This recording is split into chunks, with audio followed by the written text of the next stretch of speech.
If you're looking to sell your home, buy a home, or buy a second home or a vacation home sometime in the future, do I have a treat for you? Realtor Lindsay Schulze joins me on the podcast. She talks about the current housing market and then shares tips to getting the best price, mistakes that you will want to avoid in the process, costs to prepare for, plus lots of other great recommendations and guidance. In 2021, Lindsay helped her clients with over $51 million in residential real estate transactions. You don't get to a number like that by luck. She knows her real estate and she knows all about buying and selling homes. Welcome to the Your Life, Your Money podcast with Scott Searns, teaching you how to thrive in life, wealth, and retirement.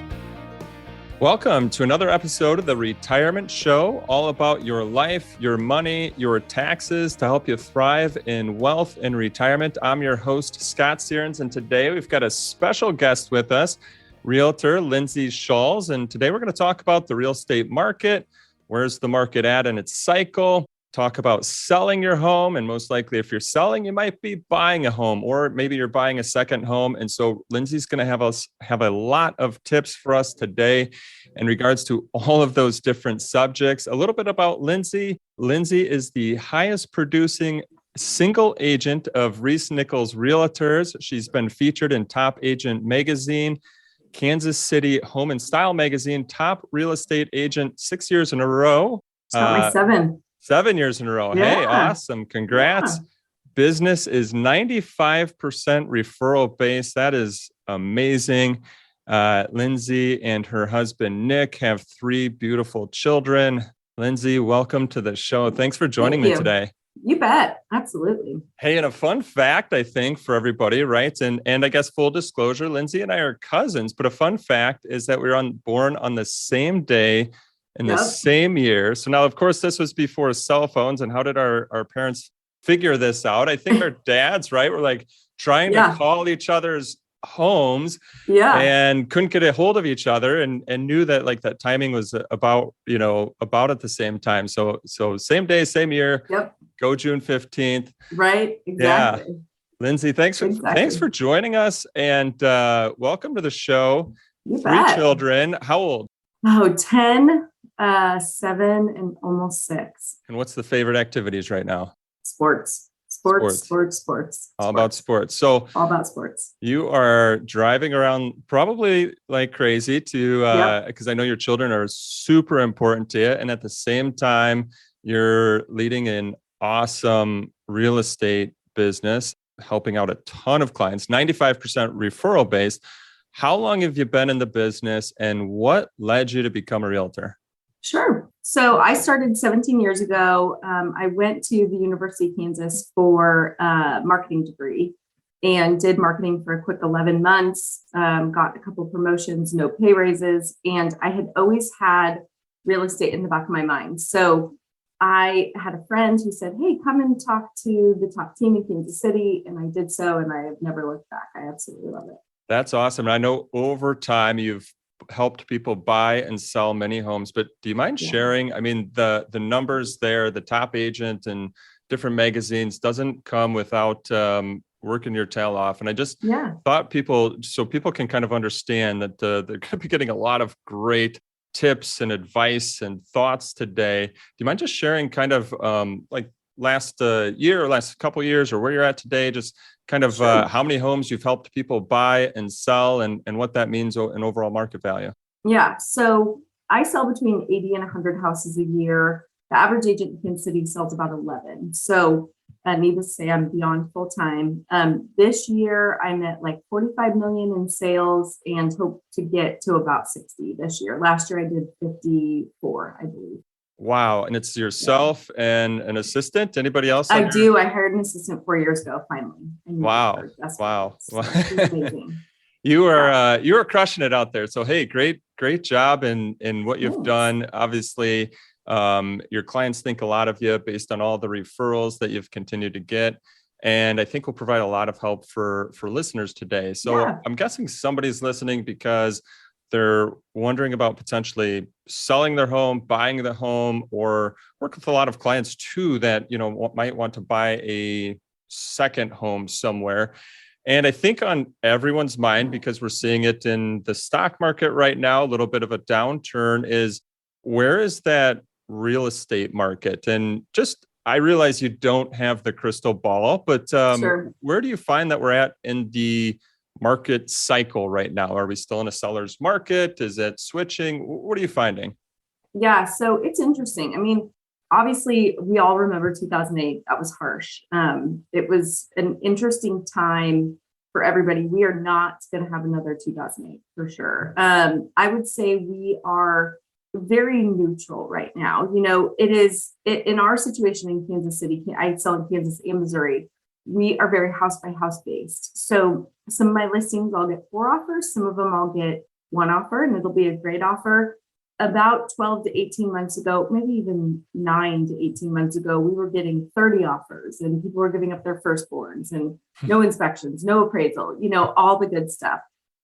This market now, we're utilizing those comps that were sold with those houses. So while it is kind of leveling out a little bit, we are still in a great market, and it's still great for buyers too. I mean, I know that people keep saying the interest rates are going up, but in the grand scheme of things, my first house that I bought, in 2005, 17 years ago, it was 6.875. The 3% were just unrealistic. It was not going to take us anywhere good. Yeah, it's a great point. I think, we became we're always focused on the today. And so we're like, Yeah. wow, 2.5% interest rate for a 15-year mortgage. I mean, that's what I just recently refinanced for. And we're just so enamored in the today that we forget, to your point, it wasn't too long ago that mortgage rates were 4% and 5%, and it's actually normal. Now, you mentioned earlier you didn't see you don't feel like there's another 2008 coming, and I think that's what's on people's minds too. You don't feel there's another housing crash coming, and why not? No, not at all. I mean, 2008 taught us a lot. It taught us a lot on the lending side of things. Every Tom, Dick, and Harry was getting a loan then. You made $50,000 and they would give you a loan for $1 million house. So I think we learned a lot in 2008. The other thing is, we are not skyrocketing, especially, in the Midwest where you are, where I am, even on East Coast and West Coast. I think everyone kind of learned their lesson a little bit. And we are staying very stable and very neutral, which is good. So it's important that people know that we're not going to have that happen, so that there's not this mass chaos. And the most important thing is that, people continue to move and continue to sell and buy. Inventory has been lower, and I think that is the case all over the United States. But we're starting to get more inventory, which is good. And COVID has changed so many things in the dynamics of real estate in regards to before there used to be, a spring market, and there still is a little bit of a spring market, but now it's all year long. Things are busy all year long, which is, it's great. People aren't just waiting for that spring market to happen. So it's kind of nice that even in October, November, December, between Thanksgiving and Christmas or the holidays or whatever, that things are still continuing to move. And I think you'd mentioned it a little bit in there. What are you hearing about? I know market to market, it's going to be different, but what are you hearing about overall inventory levels? That was just, and again, I'm not in your business, but Sure. I remember during COVID, people are like, we're lacking inventory. There's not enough houses for people. Is that still somewhat the case, or is that now kind of starting to level out? It's starting to level out, which is nice. We're still down on inventory, but it's starting to level out for sure. And the nice thing is like I said, we're not getting the 30 offers that we were getting. It was just unrealistic. It was, especially for people that were in the first time home buyer price point, they couldn't get a house, especially if you were not cash. There was so much cash flying around these last 18 months that if you weren't cash, you couldn't get anything. So I definitely think inventory is leveling out for sure. Yeah, I have had some clients recently that, we're kind of going through the process of analyzing some data to say, okay, well, hey, they want to move and they want to buy, but they're not only selling high, right? But then they have to go out and buy high too. And for a lot of folks, it didn't make sense after you got through the entire process. And let's head there next, actually. So, Sure. A lot of listeners are, I would say, nearing retirement. So they're thinking about potentially selling their home to move, potentially downsize. And then we've got listeners as well who, they might live in Illinois or they might live in Kansas, and then they're, looking to buy their second home in Arizona or Florida, right? They're like, I want to get the heck out of here during the winters and go enjoy someplace nice. So to get there, right, if somebody's going to be buying another place because they're moving, they got to sell first. And so I thought maybe we could start with selling a home. And I think, hey, it's human nature. We all want to get the best price, the best value for our home. And I know that you help clients out with that a lot. So how do you determine a property's value, and what has like the biggest impact for people that are, selling their home and getting the best price? Yeah, no, that's a great question. So we determine property value. It goes all over the place as far as the United States. So we determine property value in regards to, it could be that we're going price per square feet. We don't do that a lot in Kansas City, but we do that a little bit more. So in our particular area, it is price per square feet. And then it is also amenities, finishes, quality of finishes, floor plan, location, etc. So the little neighborhood that I live in Kansas City is called Prairie Village. Now you can go all the way from a $6 million house to a $400,000 house, and it will vary by streets. I mean, you have this corridor and they can go all over the place. Now you can have a 3,000 square foot house that sells for 3 million, and you can have a 3,000 square foot house that sells for 600,000. So ultimately, in some markets, it's more area based. And in some markets, it's very much just where it's price per square foot and everybody kind of holds on that. So ultimately, when we're comping, I comp the way that an appraiser would look at things. And that would be that an appraiser is going to pull comps in the last 6 months. They're going to say, okay, what has turned in the last 6 months? And what are we looking at? Price per square feet, amenities, finishes, quality of finishes, location, etc. So that's how we're kind of pulling comps. So as someone's going out they've decided they're going to list their property for sale. Of course, they want to get the best price. I think sometimes it can get overwhelming because people think, okay, hey, I've got to do all of these renovations. I should renovate the kitchen. I should renovate the bathrooms. I need to repaint. What do they need to fix up? What do they need to leave? And what tips do you have to help people get the best price for their home? Yeah. So it starts at curb appeal for sure. So when we get access to the house, we use an electronic based locking system, and it takes us about a minute to get into that system. So what people are doing is they're really scanning the yard, scanning the curb appeal, scanning the neighbors, all that good stuff. So I always say it starts at the curb. You've got to grab them at the curb, which is so important. As you go into the house, people are going to kind of poke and prod in your house to see if the space makes sense. They're going to open up closets. They're going to, kind of get into the unfinished area to see if there's enough storage space. So my mentality, and this is what I've always told my clients, is people maintain their house how they live in their house. So if you open up a drawer and it is just stuffed to the gills and there's trash in there, it's not organized or whatever, my mentality is, they probably don't maintain their house pretty well. So you open up a drawer and it's, color coded and whatever, then they're going to be pretty OCD and they're going to take care of their house. So even if that's not the case and that's not you, it would be good to go through and kind of weed out your closet, make sure it looks like you are not bursting at the seams when you're moving. Even if you are bursting at the seams, get a pod, have that delivered, put some stuff in there, get it out, make sure that the house looks spacious and that there's enough space in there. Cleanliness, obviously have a cleaning person come in, get it super deep cleaned before you put it on the market. Keeping the yard really tight, things like that make people feel, oh, wow, this house really feels good. It feels like a home versus just a place to put my stuff. So just hitting on those little things. For all my listings, I pay a stager to come through. And what happens is she doesn't necessarily bring stuff in. Sometimes I'll have that be the case, but what she does is she goes through and utilizes their stuff that they have in their home and makes a list. She meets with my clients for an hour. She goes through, she makes a list of things that need to be done, then emails it to my seller. I tell them, hey, you can do 10%, you can do 100% of it. It's up to you. But the more you do, even though your stuff is not staying, I will actually get you more money out of your house. So, the better that it's staged, the more that we're going to get out of your house. So I would say curb appeal is number one. And then just keeping things nice and tidy, make sure that, it's not cramped with furniture, that you're not, in your unfinished area having boxes all over where people can't really walk through. You want to make sure that things are really nice and tidy for that buyer to come through. Always comes back to first impressions, doesn't it? Yes, very much so. That holds true in so many things in life, but I can see it just, this person or couple pulling up to a house.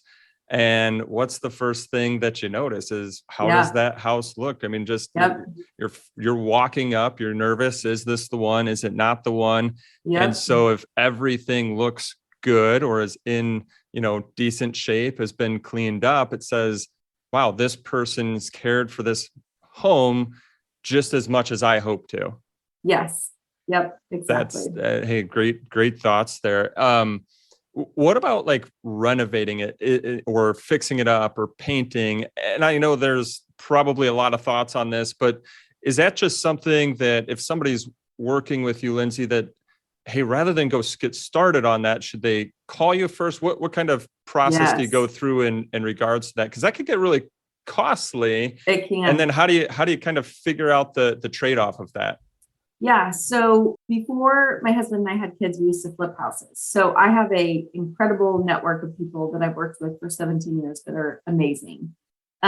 What I do is again, every house is going to be different. I will walk in and it will either be comps make sense for the way that it is right now. We're not going to change a thing. We're just going to kind of clean things up. Or if we have the possibility to, hey, we're going to spend $2,000 on paint, but I can get you $15,000 back on the backside, and I can absolutely guarantee that we're going to be at that place. Then I give them the chance to do that and say, hey, I have this contractor, I can schedule them for X date, whatever it is. So ultimately, it's going to be house by house basis. Sometimes you walk in and there's just too much. Maybe the people have lived there and they've maintained it beautifully. But they just have decided not to do any updating, but mechanically it's great. And just cosmetically, they haven't done it. It doesn't necessarily make sense to go in and start, hacking at this house and taking on jobs. So we'll price that accordingly and let somebody else who has vision come in and change things to today's decor. But if it's, hey, you have Formica on your countertops, and if we put quartz in, I can bump you up substantially. We can go $20,000 and it'll be a $5,000 investment. Then I'll talk to them about that and I'll bring my contractors in. So I always pull comps accordingly and give them the opportunity to make that decision. And then sounds like you're also giving them what that trade-off is. You're not just wasting time, energy, and money. It's not a waste. It's saying, hey, to your example there, if we just switch out some countertops, $5,000 gets us $20,000. That's $15,000 gain. I mean, that seems like a no-brainer. So sounds like your experience over the last 17 years has definitely gotten to a spot where you know what all of those trade-offs are. And so that way you can help people focus their time and energy and money in the right directions versus something that's unnecessary. What about from a marketing standpoint? So somebody's decided to put their home up for sale. They've, hopefully now they've thought about it. They've got curb appeal. They've got it clean on the inside. Yep. What's important from a marketing perspective so the home gets out there and gets the best price? Sure. So you cannot just throw a sign in the yard. You cannot, say, I'm going to do it myself and go for sale by owner. You can, but you're not going to get the profit benefit that you should utilizing an agent. So obviously I'm biased, I'm a real estate agent, but the marketing, the amount of money that I spend on marketing for my listings, whether it is the most prime market or it's, a low market like 2008, we are constantly getting you out there. So Kansas City, we have a lot of companies that bring in relocation. We have Sprint, we have Kiewit, we have Garmin, we have AMC Theaters. We have a lot of relocation. So we market as everybody should in the United States. We market all over the place so that we ensure that we are getting your house all over the United States. So number one, that's important. Marketing is huge, not just putting that sign in the yard and saying, okay, I'm ready for my showings. Material that your agent is creating for you. We create an entire book for each of our listings that has all of the details of that house because, I'm an out of towner that looked at 10 houses and by the end of the day, they're starting to say, oh, I love that house that had the white kitchen and the 4-car garage. And I'm like, no, those were 2 separate houses. So it's nice to have this booklet that you can present to them. And at the end of the day, they can go back and review it, go through the photos. It has the seller's disclosure, it has all their upgrades and features, all that stuff. So you really want to exhaust all the information that you provide to those prospective buyers. And you really want to hire a real estate agent to make sure that they are targeting those correct avenues. If you're a horse property, I sold a horse property here in Kansas City that had hundreds of horses on it and multiple houses and many moving parts to it. That's not going to be a traditional buyer. You really need to specialize who you're marketing that to. So ultimately, you want to make sure and hire a professional that spends the money on marketing. I take money out of my commission and reinvest it. You have to spend money to make money. And that's kind of my belief in this market.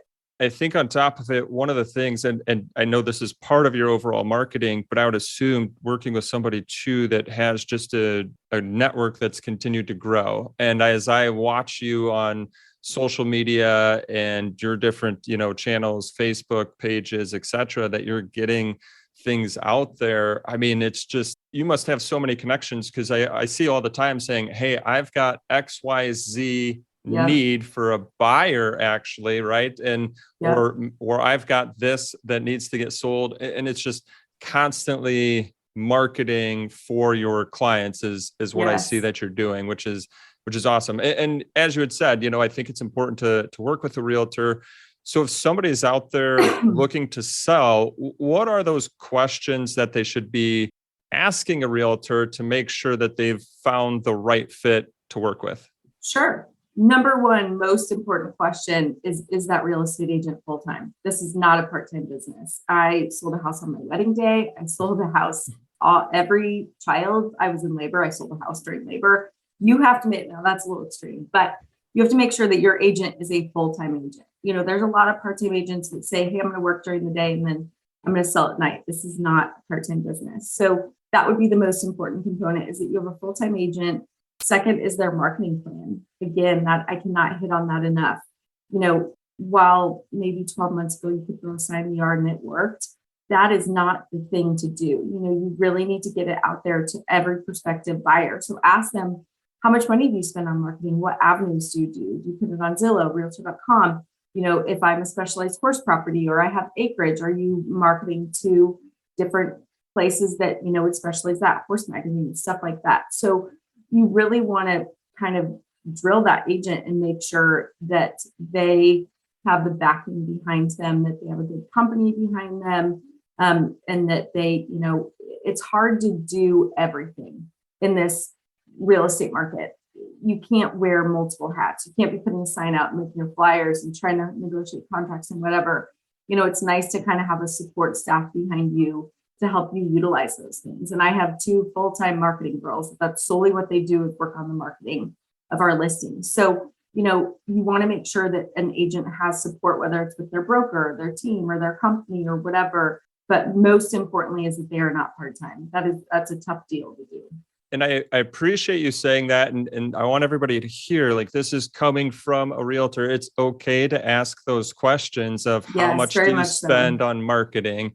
Yeah. And I know that you had recently helped my girlfriend and I, as we were, as she was looking to sell her place, and gave us some great thoughts and questions that I might have been scared to ask up front. And, like, how much do you spend on marketing? How many homes did you sell last year? Yep. What's the volume of your business year over year? How much, have you bought and sold? Just being, getting down to that nitty gritty to make sure that experience is there. I mean, I asked you up front and you had no problems rattling it off to say, hey, I've bought and sold this many homes over, last year. Here's what I've done this year. And so I think it's important that people know that, and that they're not scared to ask that question, so that they feel and understand what's right. The other question that you, Coach Hassan, was asking people about marketing plans. And that was huge. We had so many different responses, but what you had helped us with really helped us understand what was important, everything that you're talking about right now.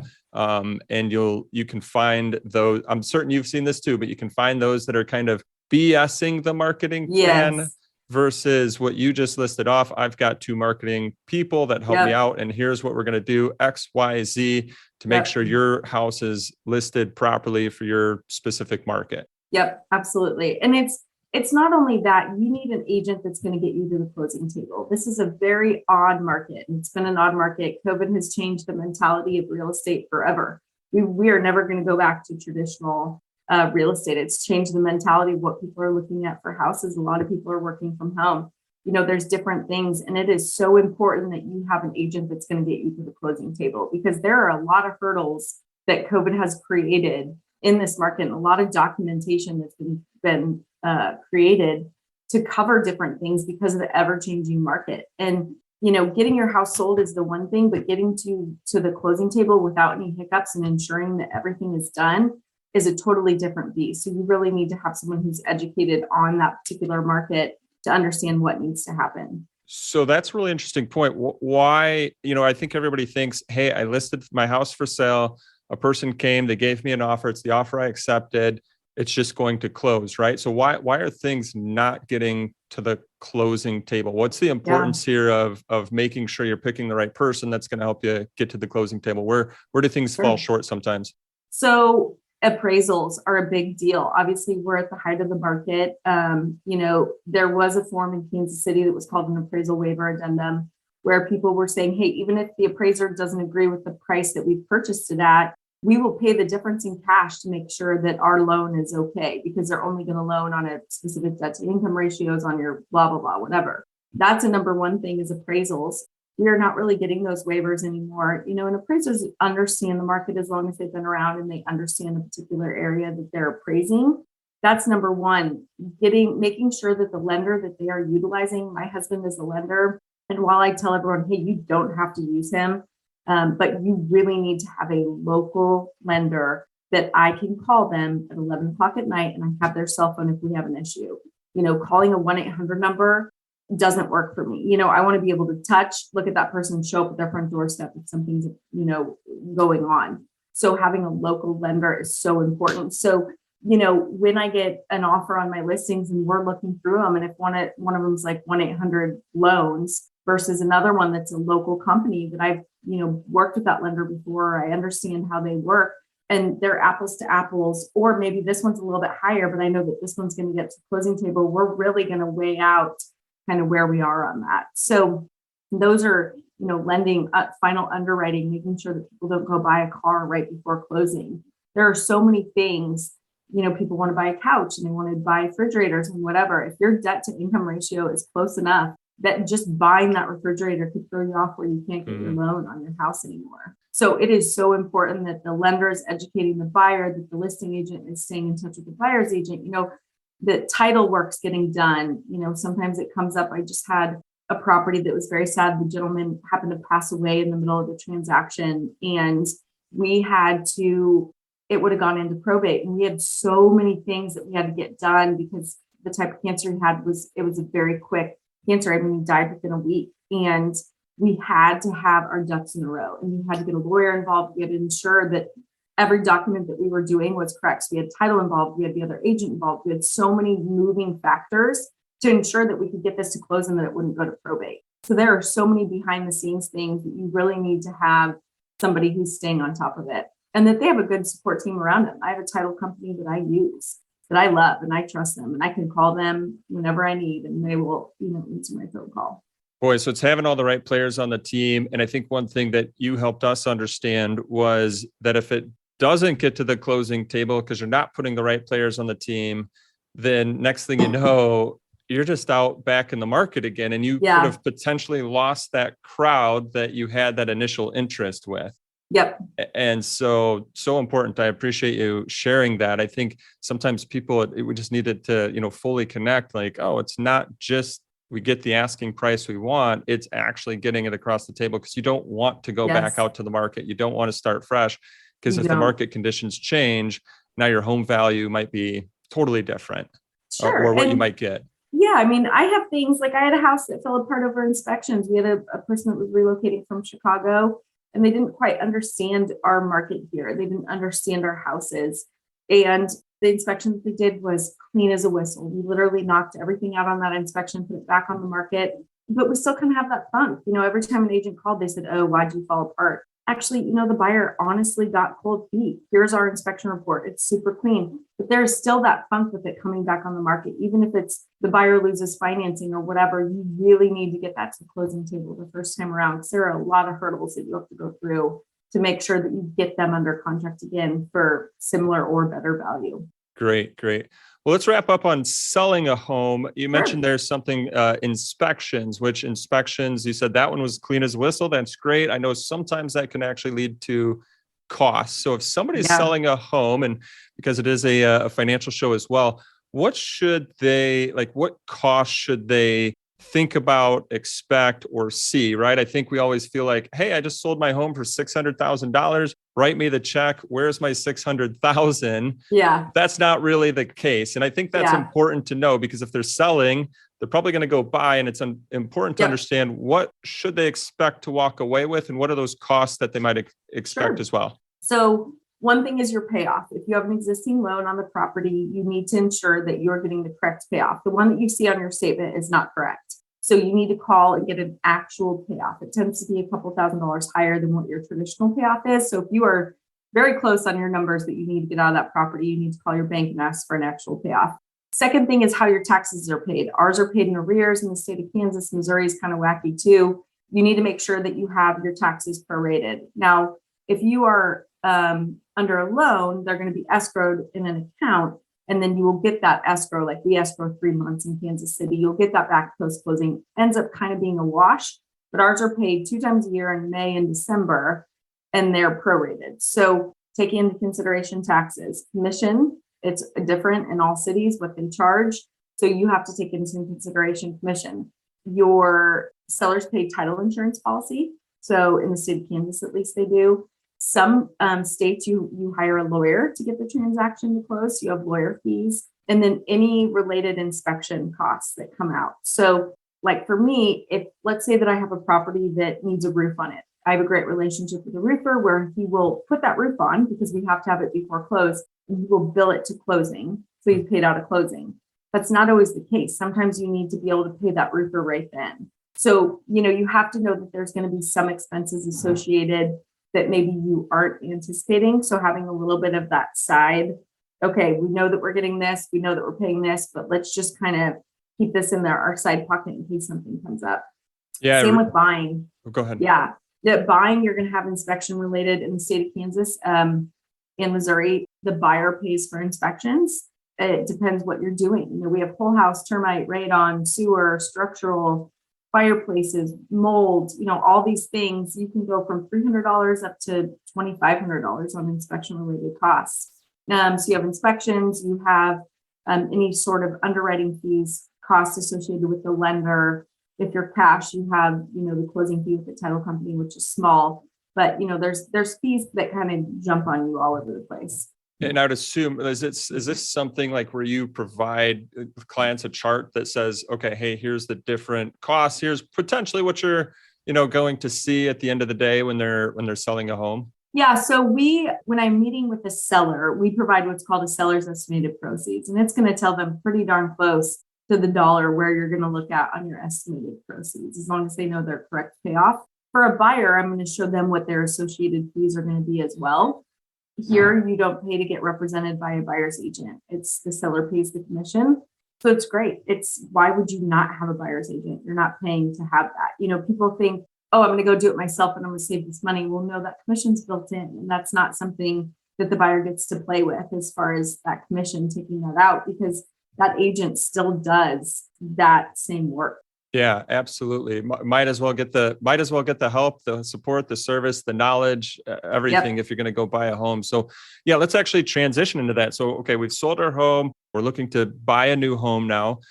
First off, just any tips, like when getting started off in that buying process, what helps a person, or what helps you help a person when they're, saying, hey, I want to go buy a home. And I know they've probably got it a little bit more narrowed down than that, but what helps you help them?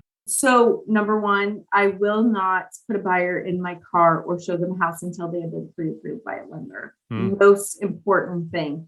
You have to know where you are financially comfortable. You never want to be house poor. You have to understand the financials that are involved in purchasing a house. So number one, I will not show them a house until they've been pre-approved. Because what happens, let's say that they say, oh, I can afford a $500,000 house.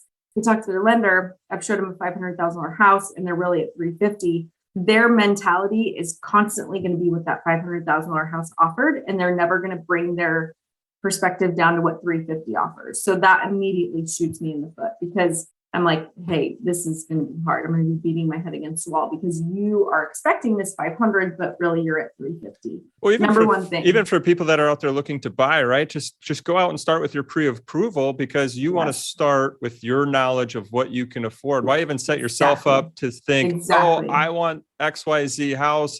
And then you find out, and it's not because this is what Lindsay said, or this is what so-and-so said. It's a mathematical equation that these lenders go through. Yes. And this is what they're saying. Hey, you are approved up to this amount to be able to purchase. Yeah. So know that in advance, know what your financial situation is. So that way you're just already starting, I'll say, looking in the right financial spot. Does that make sense? And there's some things where sometimes you have to backtrack. You have to go back to you and talk to your financial planner and say, hey, what can I pull from? If I need to, can I borrow from my 401k? How does that work? What are the penalties?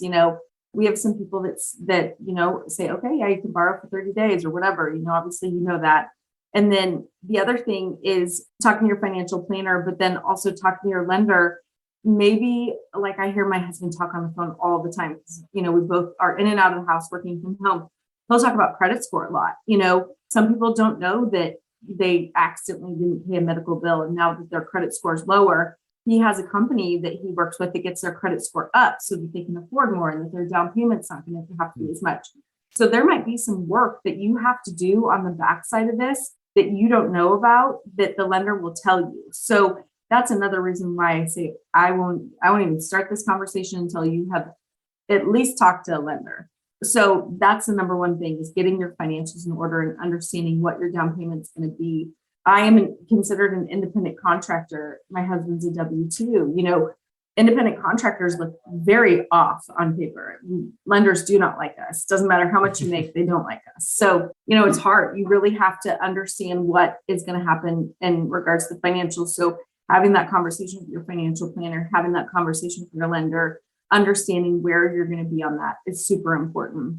So those two things. And then you sit down with a real estate agent and you say, I like these areas, or hey, I'm kind of all over the place. I'm in this county versus this city, And progressively, as we look, I create a website that pulls directly from our multiple listing service that emails them the minute that something comes on the market. Now, I can start very broad. They could be in both states, and we're looking in both states, and then progressively kind of build into this smaller area where they say, okay, this makes sense. This is financially, this is close to work. This is close to my kid's school, whatever it is, this is where I want to be.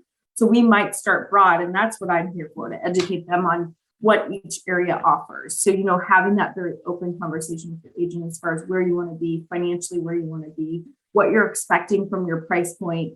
I spoke with a client the other day that they said, hey, we want all these things. And they had a very healthy price point. And I said, you guys are not going to get all those things. So setting that level of expectations for them to understand going into the market that we're not going to continue to beat our head against the wall because they aren't able to get everything that they want. So, just having those conversations with everybody who's going to be behind you in purchasing the house. So it's really acting as a team, putting together their vision with your knowledge of all of these different areas to say, yep, those things will mix up. Those things are a little bit different. Here's what you can get out of your vision. Here's what we might have to compromise on.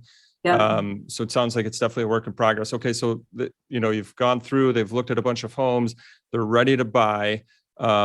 What helps them, get the home that they want in a competitive market? And I know we just talked about selling and getting the best price when selling, but also how do you help a buyer? What helps a buyer get the best buy when it comes to buying a home? Yeah. So you want to make your contract as clean as possible. So My whole thing is if I know that we're up against multiple offers, I don't want my clients asking for their couch or their outdoor patio furniture or anything like that. We want to be clean to the point. I will call the listing agent in advance. Hey, what's your ideal closing date? My clients are very flexible. We can meet their closing date.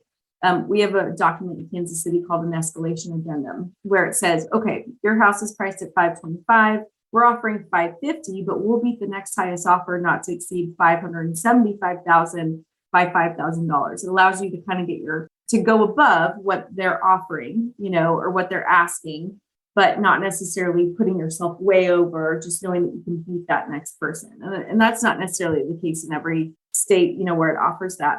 And some agents won't allow escalatory addendums. They'll say, just put your best foot forward. Making sure, again, that you have that local lender that has a good name, that people understand that they're going to get it done. Not hitting against Rocket Mortgage, but again, you don't get that local person.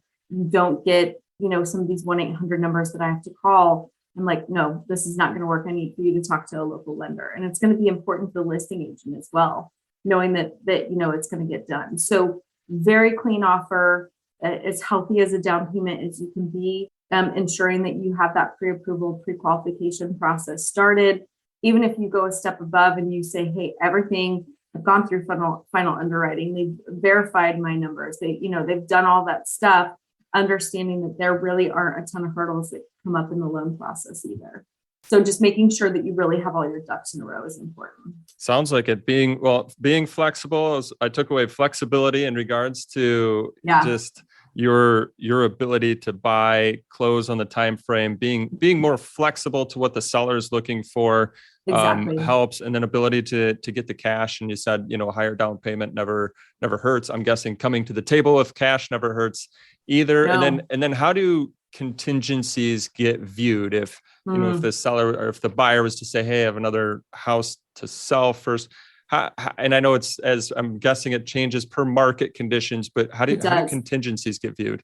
So contingencies are interesting. So in 2008, I would take a contingency all day long. 2009, 2010, hey, we haven't put our house on the market, but it's in this great area. I would review comps. I'd look at their house. I'd say, okay, that's fine. Your listing agent's going to do a good marketing plan, whatever. Now, I will not suggest to my sellers to take a contingency on something that is not on the market. Right now, I have a house that's listed. We took a contingency on a house that is under contract through inspections, and appraisal had just been done. Totally fine. Ready to go. The agent on the other side is phenomenal. We know that we are doing all the steps that we need to get that house to closing. But if they say, hey, we haven't even gone on the market, we haven't prepped, or we're on the market, we haven't sold, I will tell my seller, no, we really just need to stay on the market and understand and tell those people, we would love to work with you. Come back to us once you get your house under contract. And we'd love to talk to you then. So contingencies are tough. As a buyer, I tell them, I know that this might be a little bit uncomfortable for you, but we really need to get your house under contract. And I will try my hardest to have you move directly from this house to the next one, but it's not guaranteed that that's going to work. You might have to stay with your in-laws. You might have to do like a VRBO for a couple of weeks and pod your items. But having a contingency tied to your contract is very tough. And I can understand that. I would feel super uncomfortable to say, well, yeah, I want to buy your home and I'll buy it as soon as I sell mine. Yeah. But what you're saying is, hey, you just got to take that leap of faith. If you know that you're going to go out and buy another home, sounds like sell yours first, at least get it under contract before you start putting offers out there. And it sounds like it's just helping to put yourself in the best position possible. Yep. Even though it might just be super uncomfortable, but I guess that's why you've got people like yourself on their side. They've got the mortgage, the lenders that they're working with. So that probably brings more comfortableness to it. Yep. But yeah, if you want to put yourself in the best position possible, that's some really, really great insight. When it comes to buying, you talked about costs. What about, and you talked earlier about questions to ask a realtor when selling. What about buying? Is there any additional questions that you should be, asking a realtor? Or what you kind of were talking about earlier, is that more of that should really, cover somebody to make sure they're finding the right fit? Sure. So, again, everyone has to start somewhere. So I'm not saying always work with an experienced agent. There could be a new agent that knows a particular neighborhood like the back of their hand, but they're just starting, doesn't mean don't use them, because they will have an awesome support staff behind them that can help walk them through it. I would say it's important that your agent understands the area that you're selling in. I am almost 100% referral based. And there's a particular part of town that's up by our airport that it's not my jam. I don't know anything about it.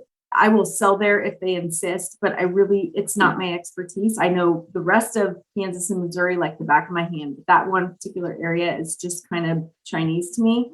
So it's important that your agent is comfortable and understands the area, because each particular area is going to change, just like Chicago. Things are going to be very different. Even if you move over one street in my neighborhood, you could be 4 million on this street and 400,000 on the next street.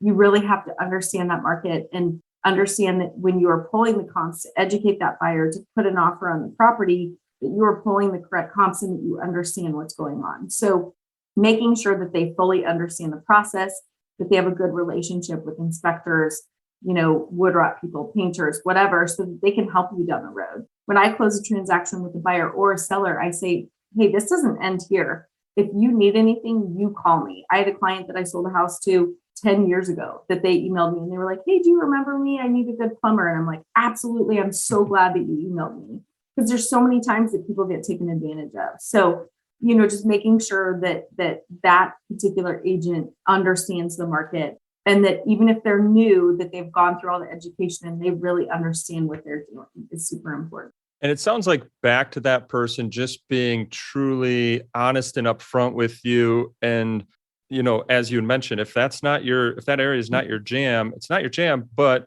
you, I'm assuming, have the network to know the people that really strive in that area. And you're going to make those connections to people to make sure that they're taken care of in the best way possible. Absolutely. Yeah, that's great. So in addition to buying, because sometimes working with different clients, they're also looking to buy a second home. A lot of clients, as they're approaching retirement, they're saying, hey, this Illinois weather, it's great for the summers, but I am out of here in the winters. Any recommendations that you have for people in regards to just buying in an unfamiliar area? Sounds like you get a lot of relocations, right? So people are coming from somewhere else to your area. Thoughts, recommendations? How do people go about buying in an unfamiliar area? So I actually did this yesterday. So I had an electrician over at my house, one that I've used for 15 years. I love him. He's phenomenal. He said, hey, in the next couple of years, we're really wanting to relocate to Fort Lauderdale. And that's just the place we want to be. But I don't know where to find an agent. And he said, can you help me? And I said, absolutely. So we are a Berkshire Hathaway company. Even though we're local to Kansas and Missouri, we are owned by Berkshire Hathaway. So we have a huge network all over the world where we can refer out. So I put it in with my relocation team. They interviewed a couple agents. They sent them to me. I interview a couple agents, make sure that it's a good fit. Since I know this gentleman, I've known him forever. I know his family. I know everything. And so I say, hey, you really are a good fit. So then I put them in touch with each other. So going and either, if you have never worked with an agent in your town, then going and kind of researching. The internet is obviously huge. There's information all over there. Making sure that person understands the particular area that you're relocating to. Or if you do have an agent in your town, talking to them, because they will more than likely have a relocation network. I'm from Colorado. I have a couple agents in Colorado that I only refer people to because we get a lot of moving from these two states. And I know that they're going to take awesome care of my client. So, really utilizing that local agent to do the interviewing for you, to ask the questions that need to be asked to ensure that you're getting the proper fit when you are relocating.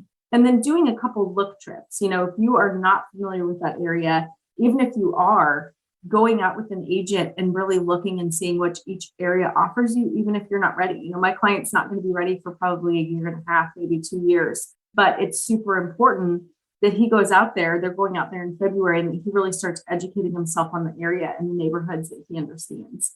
Because the more education that you have behind you and the better fit with the agent, the better the house you're going to get and the better the transaction is going to be.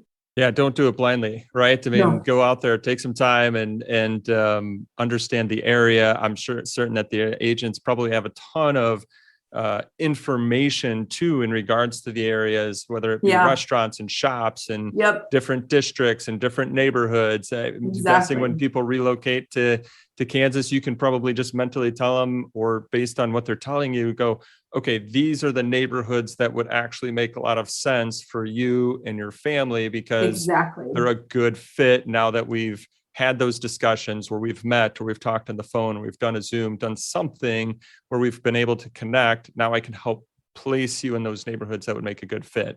Exactly. Oh, great. Hey, thanks again. Tons of great information, great help for everyone listening. Really appreciate it.